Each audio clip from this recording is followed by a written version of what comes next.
अखिल भूमंडलीय सर्व शिरोमणि मुनि समाज के संस्थापक आदि मुनीश्वर योगेश्वर सदगुरुदेव शिव मुनि महाराज की जय। उपस्थित मुनि वृंद, साधु सज्जन वृंद, संत वृंद, साधक वृंद, आध्यात्म ज्ञान के जिज्ञासुओं और प्रेमियों, सभी श्रोता वृंद, आप सबको मेरा कोटिशः नमन, सप्रेम जय जीव। तो आध्यात्मिक चर्चा चल रही है और हम लोग सदगुरुदेव शिव मुनि महाराज रचित ग्रंथ योग का परिचय पर चर्चा कर रहे हैं। अध्याय 4 पर चर्चा हो रही है। सदगुरुदेव शिव मुनि महाराज शीर्षक दिए हैं सच्चा, सरल और सर्वांगपूर्ण योग। इसी पर चर्चा हो रही है और इसका छोटा शीर्षक भी दिए हैं भगवान की महिमा। तो इसी अध्याय के अंतिम पैराग्राफ पर विशद चर्चा हो रही है। तो पूरा नहीं हुआ था तो आज फिर उसको पूरा कर देते हैं हम लोग उस अध्याय को, है ना। तो याद करने के लिए गुरुदेव की बातों को पढ़ लेते हैं। हमारा बनाया हुआ वेद मंत्रों का भाष्य देखिए। प्राचीन मुनि समाज भी मुनि समाज के सिद्धांतों को ही मानता था, जो हमारी पुस्तकों को देखने से स्पष्ट हो जाएगा। यही सच्चा साधन है, यही सच्चा ज्ञान और यही सच्ची फिलोसफी है। मुनि समाज संसार भर के फिलोसोफरों, मजहबों और मजहबी नेताओं को चैलेंज देता है कि वह यदि मुनि समाज के सिद्धांतों को नहीं मानते तो लिख कर सिद्ध करें कि मुनि समाज के साधन और सिद्धांत कैसे सत्य नहीं है। पर सबसे पहले हमारे रचे हुए ग्रंथों को कम से कम एक बार निष्पक्ष और स्वतंत्र बुद्धि से पढ़ जाएं। यही है अंतिम पैराग्राफ, यह हो गया है पूरा। अब इस पर हम लोग चर्चा करते हैं, है ना। तो सदगुरुदेव जो लिखे हैं इन बातों को याद कीजिए, है ना। कितने सुंदर बात लिखे हैं। इस सच्चे ज्ञान पर हमारे बनाए हुए 20 ग्रंथ हैं, उन्हें पढ़िए और स्वतंत्र तथा निष्पक्ष बुद्धि से विचार कीजिए। फिर आप स्वयं कहेंगे कि मुनि समाज का ज्ञान और साधन सच्चा है ना। वेदों, उपनिषदों और शास्त्रों में भी कहीं ईश्वर का पता नहीं है ना। अभी हम लोग पढ़े थे हमारा बनाया हुआ वेद मंत्रों का भाष्य देखिए। तो सदगुरुदेव जो लिखे हैं वेद मंत्रों का भाष्य, आप सदगुरुदेव के अपने लिखे हुए ग्रंथों को पढ़िए, है ना।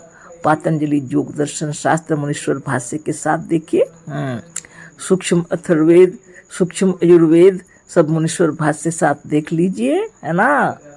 और भागवत पर भी लिखे हैं, रामायण पर भी लिखे हैं, सब लिखे हैं। आप मुनि समाज की किताबों को अध्ययन कीजिए। स्वतंत्र और निष्पक्ष विचार खुद हो जाएंगे, है ना। गुरुदेव लिखे हैं निष्पक्ष विचार करके पढ़िए।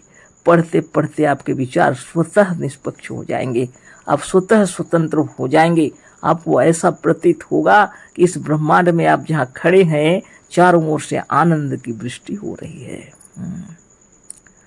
चारों तरफ आपको ऐसा प्रतीत होगा कि चारों तरफ अमृत ही अमृत भरा हुआ है।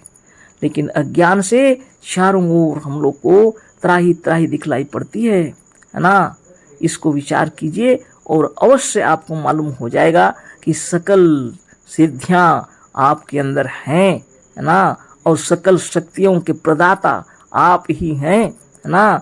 इसी आत्मा को सचमुच में ब्रह्म कहा गया है ना। चारों वेदों में इसी की महिमा गाई गई है, 18 पुराणों में इसी की महिमा गाई गई है और सभी उपनिषदों में भी हर प्रकार से समझाने का कोशिश किया गया है।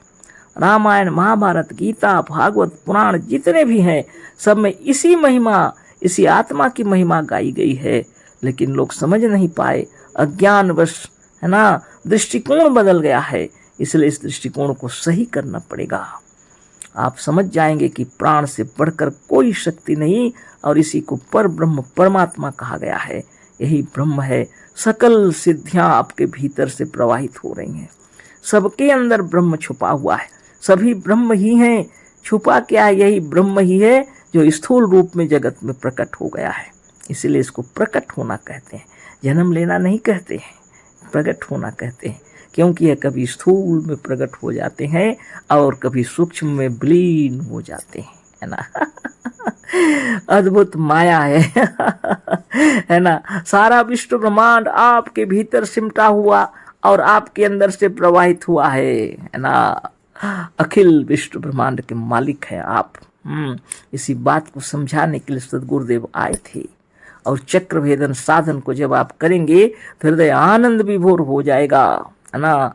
रोम रोम की साधना बतलाए हैं सदगुरुदेव, सर्वांग पूर्ण साधन सच्चा योग बतलाए हैं गुरुदेव। इस साधन को करते करते समाधिस्थ हो जाएंगे, है ना, स्वरूपस्थ हो जाएंगे, है ना, और साक्षात ज्ञान हो जाएगा और आप पर ब्रह्म परमात्मा है तो मोक्ष भी प्राप्त हो जाएगा। मोक्ष किस लिए चाहते हैं लोग? सुख शांति और आनंद के लिए, है ना। स्वर्ग नरक की कल्पना कर लिए हैं, तरह तरह के नियम बना के रखे हैं सभी धर्म के लोगों ने। उसको जो धर्म बता रहे हैं वो संप्रदाय गढ़े हैं, है ना। सब अपना अपना दल बना बना के गढ़ गढ़ के रखे हैं और मजाल है कि कोई उसके विरुद्ध एक शब्द बोल दे, तलवार की धार पर बातें होती हैं और कहते हैं मोक्ष प्राप्त होगा। खूब विचार कीजिए, स्वतंत्र विचार कीजिए, निष्पक्ष बुद्धि से विचार कीजिए। आपको खुद पता चलेगा कि आप प्रसन्नता पूर्वक यह शरीर धरे हैं, इस धरा भूमि में अवतीर्ण हुए हैं और यहाँ पर माता पिता भाई बहन गुरुजन जितने हैं इनसे मिलने के लिए आप आए। लेकिन आपने क्या गड़बड़ कर दिया? इसलिए हृदय को शांत रखकर आप यहाँ पर आनंद से रहिए, है ना। नित्य योगाभ्यास कीजिए, नित्य चक्रभेदन कीजिए, नित्य प्रणव प्राणायाम कीजिए और अपने साधन ध्यान तपस्या को कंप्लीट करने के बाद कुरुक्षेत्र के मैदान में हाजिर हो जाइए, है ना, जहाँ पर सब प्रकार से आपको अपने आप को प्रकट करना पड़ता है धैर्यशील होकर के, है ना। कोई गाली दे तो गाली देने दीजिए। आप तो सत्य ज्ञान प्रकट हो गया आपके हृदय में, तो आपके हृदय में इतनी शांति होती है कि वह स्वतः ही शांत हो जाता है आपके दिल के भीतर। आग यदि जल रहा है, कोई लुआठी है, आप उसको ठंडा करना चाहते हैं, हड़बड़ी में गर्म पानी ही डाल दिए तो भी वह लिप जाएगा ना। सोच लीजिए, आपके हृदय में यदि अथाह प्रेम ऐसा समुद्र लहरा रहा है तो कोई गाली देगा तो आपके भीतर आते ही स्नेहमय हो जाएगा, विलीन हो जाएगा, है ना। ऐसी बात है। अगर आप सचमुच में आप ज्ञानी होना चाहते हैं, निरोग होना चाहते हैं, बलवान होना चाहते हैं, प्रसन्न होना चाहते हैं, स्वतंत्र और मुक्त होना चाहते हैं तो मुनि समाज की किताबों का अध्ययन कीजिए। आपको जब अच्छा लगेगा तो दीक्षा लीजिए, चक्रभेदन साधन सीखिए, प्रणव और प्राणायाम सीखिए। सदगुरुदेव जो सिखलाए हैं उसको सीख लीजिए, है ना। आप चाहे जितनों भी ज्ञानी हैं, जितना भी महान है, तो भी आप एक बार गुरुदेव की किताबों को पढ़ लीजिए, आपके हृदय को शांति मिलेगी। यह परम सत्य का ज्ञान है, यह ऐसा ज्ञान है जो आपको परम ज्ञान बतलाता है। यह किसी का विरोधी नहीं है, है ना। आप सोचते होंगे ये क्या एक संस्था बना दिए है ना, ऐसी बात नहीं है। यहाँ कोई हिंदू मुस्लिम सिख ईसाई का सवाल ही नहीं उठता है, यहाँ ऐसी कोई प्रश्न ही नहीं उठते हैं। मानव मात्र के कल्याण के लिए, सिर्फ मानव मात्र क्या, जीव मात्र के कल्याण के लिए मुनि समाज की स्थापना हुई है ना। और सद्गुरुदेव ऐसे महान ज्ञानी, है ना, किसी बंधन में आपको नहीं डाले हैं, किसी भी बंधन में नहीं, है ना। सिर्फ इतना ही बोले हैं, यह जो साधन आप अभी सीख रहे हैं इसको मुनि भिन्न किसी को तब तक नहीं बताना जब तक कि आपको किसी योगी योगाचार्य से आपको अपना माने योग साधन शिक्षा दीक्षा देने का अधिकार प्राप्त नहीं हो जाता है। बस इसी नियम का पालन करना पड़ता है और नित्य योगाभ्यास करते करते आपके हृदय में आपकी विचार की तरंगे बदलने लगेंगी, है ना। और आपका भोजन पान सब बदल जाएगा, आपके दृष्टिकोण बदल जाएंगे, चारों ओर ब्रह्म ही ब्रह्म दिखलाई पड़ेंगे, है ना। सभी भगवान दिखलाई पड़ेंगे, है ना। आनंद विभोर हो जाएंगे आप, अपने बालक को देखकर खुश हो जाएंगे कि कौन महात्मा आया हमारे घर, है ना। आप अपनी पत्नी को देखकर प्रसन्न हो जाएंगे कि कौन देवी आ गई हमारे घर, है ना। आप अपने पतिदेव को देखकर प्रसन्न हो जाएंगे, कितना सौभाग्य से ये भगवान मिले हमको, है ना। आप देखिए, मनुष्य समाज का सच्चा ज्ञान हृदय को तरंगित कर देता है ना। इसलिए आप अपनी आत्मा को शांत करके साधन शिक्षा ले करके साधन कीजिए, नित्य कीजिए, है ना। तो अंतिम बात को पढ़ लेते हैं और यह कंप्लीट हो गया।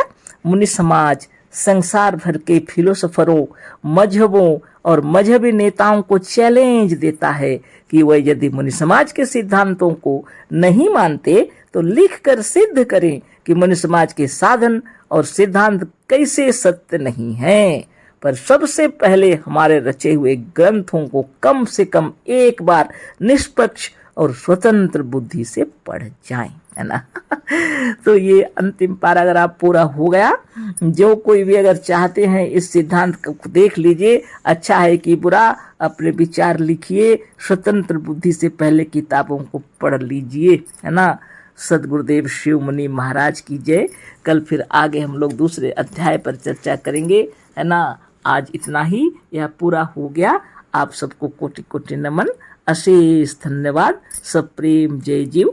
सदगुरुदेव शिव मुनि महाराज की जय।